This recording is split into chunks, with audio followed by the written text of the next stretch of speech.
नमस्कार, मैं रचना शर्मा चढ़ती कला टाइम टीवी देख रहे हैं सभी दर्शकों का स्वागत करती हूं। आप देख रहे हैं उत्तर प्रदेश के समाचार। केंद्र और राज्य स्तरीय बोर्ड परीक्षाओं में उच्च अंक प्राप्त मेधावी विद्यार्थियों का सम्मान और टैबलेट वितरण कार्यक्रम आज लखनऊ में आयोजित किया गया। इसमें सम्मिलित होने मुख्यमंत्री योगी आदित्यनाथ सहित तमाम नेता आयोजन में शामिल हुए। इस मौके पर मुख्यमंत्री योगी आदित्यनाथ ने आज लखनऊ में मेधावी छात्रों को सम्मानित किया। बोर्ड परीक्षा के छात्र छात्राओं का सम्मान लोक भवन में किया गया। यूपी बोर्ड के 85 छात्र छात्रा सम्मानित हुए, जबकि सीबीएसई बोर्ड के 29 छात्र सम्मानित किए गए। उत्तर प्रदेश की योगी सरकार का मेधावी विद्यार्थियों को प्रोत्साहित करने की दिशा में यह एक और महत्वपूर्ण कदम है। मुख्यमंत्री योगी आदित्यनाथ ने राजधानी लखनऊ स्थित लोक भवन सभागार में विभिन्न बोर्डों के हाई स्कूल और इंटरमीडिएट परीक्षा 2025 के टॉप विद्यार्थियों को सम्मानित करने के बाद टैबलेट भी बांटे। शिक्षा के क्षेत्र में उत्तरोत्तर प्रगति और प्रतिभाओं को पहचान दिलाने पर इस अभिनव पहल को योगी सरकार की छात्र केंद्रित नीतियों को प्रत्यक्ष प्रमाण माना जा रहा है। राज्य स्तरीय कार्यक्रम में कुल 166 मेधावी विद्यार्थियों को मुख्यमंत्री द्वारा 1 लाख रुपए, टैबलेट, प्रशस्ति पत्र और मेडल प्रदान कर सम्मानित किया गया। योगी सरकार की यह पहल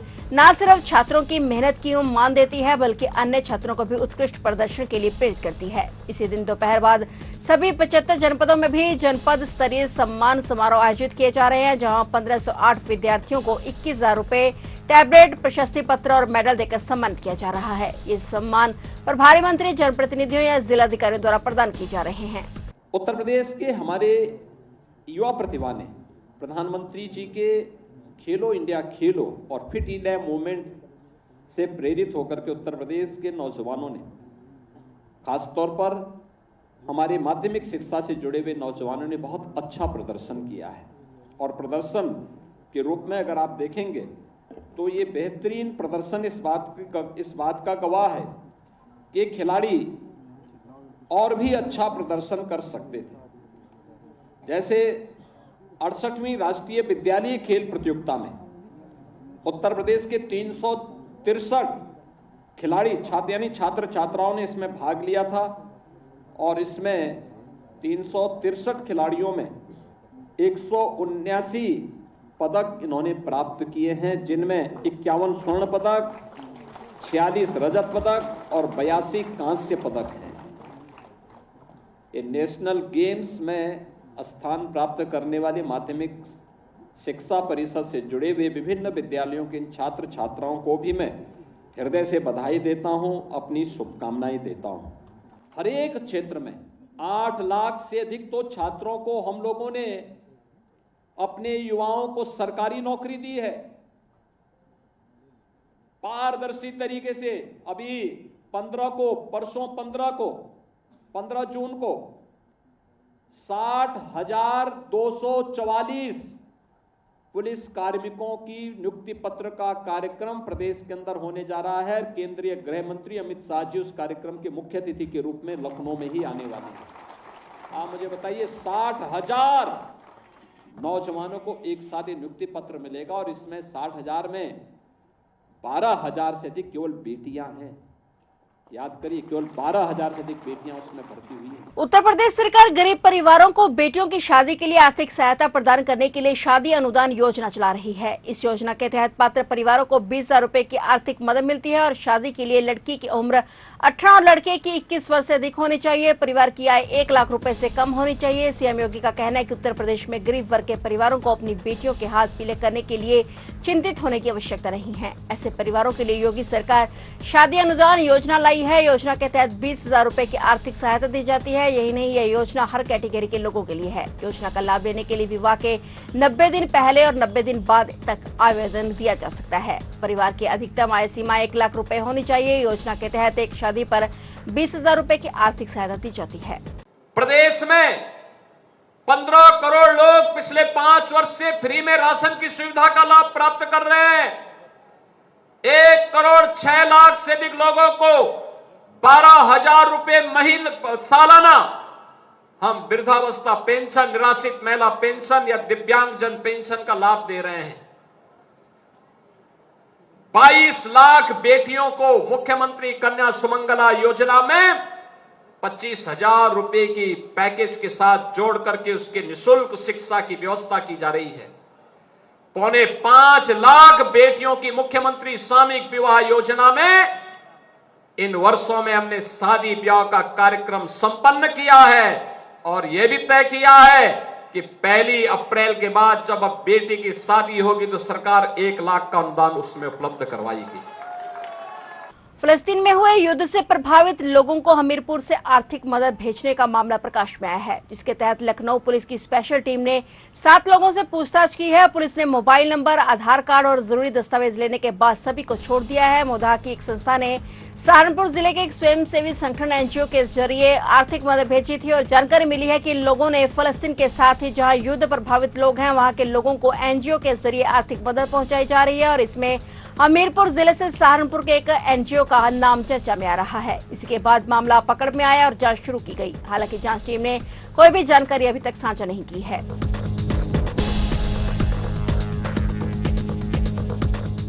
उत्तर प्रदेश के आगरा जिले में दर्दनाक हादसा हो गया। आगरा वाह मार्ग पर भीषण हादसे में एक की मौत हो गई जबकि 4 लोग घायल हो गए। 2 लोगों ने कूदकर जान बचाई और वहीं टक्कर के बाद ट्रक में वैन फंस गई और 6 किलोमीटर तक घसीट दी गई। इसके बावजूद चालक ने ब्रेक नहीं लगाए, वैन को घसीटता हुआ अपने साथ ही ले गया। वैन में फंसे लोग चीखते चिल्लाते रहे लेकिन उनकी तरफ ध्यान नहीं दिया गया। इससे वैन चालक की मौत हो गई। 2 लोगों ने कूदकर जान बचाई। 6 किलोमीटर बाद वैन ट्रक से अलग हो गए और इसमें सवार 2 अन्य लोग भी घायल हो गए। बिहोना भिंड मध्य प्रदेश के 5 लोग वैन से आगरा आ रहे थे और बाह में पेट्रोल पंप के पास आगे चल रहे ट्रक ने अचानक ब्रेक लगाए जिससे पीछे चल रही वैन ट्रक से टकरा गई और वैन का बम्पर ट्रक में फंस गया। इसके बावजूद चालक ने ट्रक नहीं रोका बल्कि वैन को करीब 6 किलोमीटर तक घसीटते हुए ले गया। सूचना पर पहुंची पुलिस ने घायलों को वैन से बाहर निकालकर बाह अस्पताल में भर्ती कराया। मृतक के शव का पोस्टमार्टम कराया है। हादसे की सूचना पर परिजन भी अस्पताल पहुंच गए थे। उधर ट्रक को पकड़ा नहीं जा सका है। एसीपी प्रवेश गुप्ता ने बताया कि तहरीर के आधार पर केस दर्ज किया जा रहा है।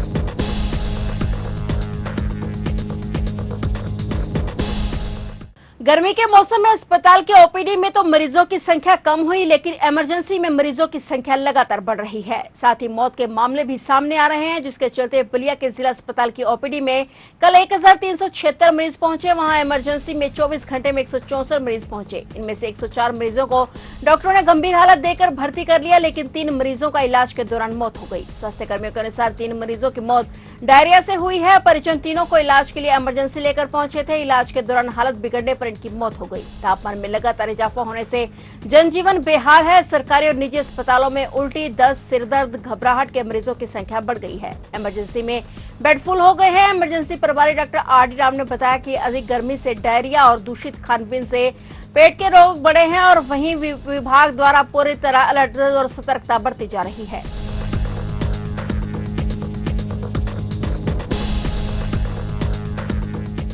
समाजवादी पार्टी के वरिष्ठ नेता मोहम्मद आजम खान के बेटे और पूर्व विधायक अब्दुल्ला आजम खान के खिलाफ अब कानूनी शिकंजा कसता जा रहा है। रामपुर प्रशासन ने उनके खिलाफ 4 करोड़ 64 लाख रुपए की वसूली के लिए रिकवरी सर्टिफिकेट जारी कर दिया है। ये आदेश रामपुर के एडीएम की ओर से जारी हुआ है और इसे तहसील विभाग को वसूली के लिए भेजा गया है। अब्दुल्ला आजम खान ने रामपुर के बेचिल घाटमपुर इलाके में 3 अलग अलग प्लॉट खरीदे थे और इन जमीनों की रजिस्ट्री के समय जो स्टाम्प शुल्क देना था वह उन्होंने तय सर्किल रेट से कम जमा किया। इस पर अधिकारियों को शक हुआ और जांच शुरू हुई और जांच के बाद एसडीएम सदर ने रिपोर्ट जिलाधिकारी न्यायालय को सौंपी और वहां से मुकदमा चला और 3 अप्रैल 2025 को फैसला आया जिसमें अब्दुल्ला आजम को स्टाम्प चोरी और स्टाम्प शुल्क में कमी के आरोप में लगभग 4 करोड़ 64 लाख रुपए का जुर्माना भरने का आदेश दिया गया।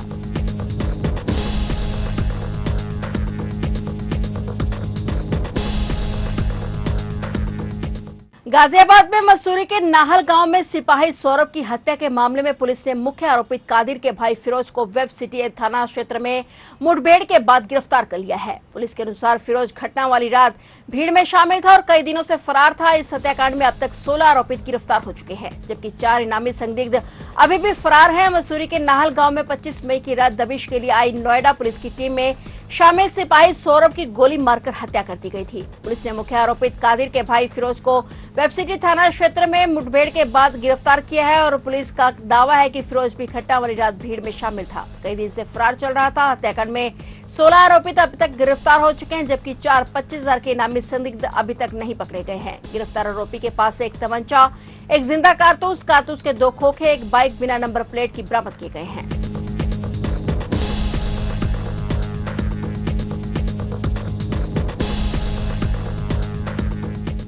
इंदौर के राजा रघुवंशी हत्याकांड जैसा ही एक मामला यूपी के सिद्धार्थनगर जिले से सामने आया है। यह एक महिला ने शादी के 18 साल बाद प्रेमी के साथ मिलकर अपने पति की हत्या कर दी। इतना ही नहीं, अपना अपराध छिपाने के लिए पति का शव बलरामपुर जिले में राप्ती नदी में फेंक दिया गया और फिर पति की गुमशुदगी की रिपोर्ट दर्ज कराई गई। पूरा मामला जिले के देवरुवा थाना क्षेत्र के नजरगढ़वा गाँव का है। यहाँ रहने वाले कन्नन ने 18 साल पहले दिल्ली की रहने वाली संगीता से विवाह किया था। इसी बीच लगभग 2 साल पहले दिल्ली जाते समय रास्ते में बलरामपुर के निवासी अनिल शुक्ला से कन्नन की पत्नी संगीता की दोस्ती हो गई। इसी बीच 2 जून 2025 को अचानक कन्नन लापता हो गया और 5 जून को पत्नी संगीता ने देवरुवा थाने में जाकर पति की गुमशुदगी की रिपोर्ट दर्ज कराई, जिसके बाद पुलिस ने जांच शुरू की। और इसी बीच 9 जून को कन्नन के भाई बाबूलाल ने आसपास पता किया तो पता चला कि 2 जून को पति पत्नी साथ में गाँव से गए थे। और यह जानकारी मिलते ही बाबूलाल ने थाने में जाकर अपने भाई के लापता होने में पत्नी की भूमिका संदिग्ध बताई। इसके बाद जब पुलिस ने संगीता को पकड़कर कड़ी पूछताछ की तब गंभीरता से संगीता ने पूछताछ पर बताया कि उसने अपने प्रेमी अनिल शुक्ला के साथ मिलकर रास्ते में अपने पति को जहर खिलाया और राप्ती नदी में फेंक दिया गया।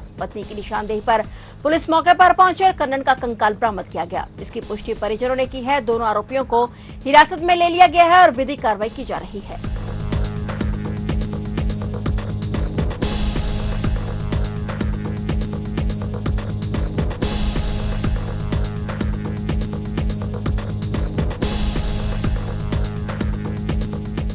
तो आप देख रहे थे उत्तर प्रदेश के समाचार और नए समाचारों के साथ फिर से हाजिर होंगे। तब तक के लिए देखते रहिए चढ़ती कला टाइम टीवी और मुझे दीजिए इजाजत। धन्यवाद।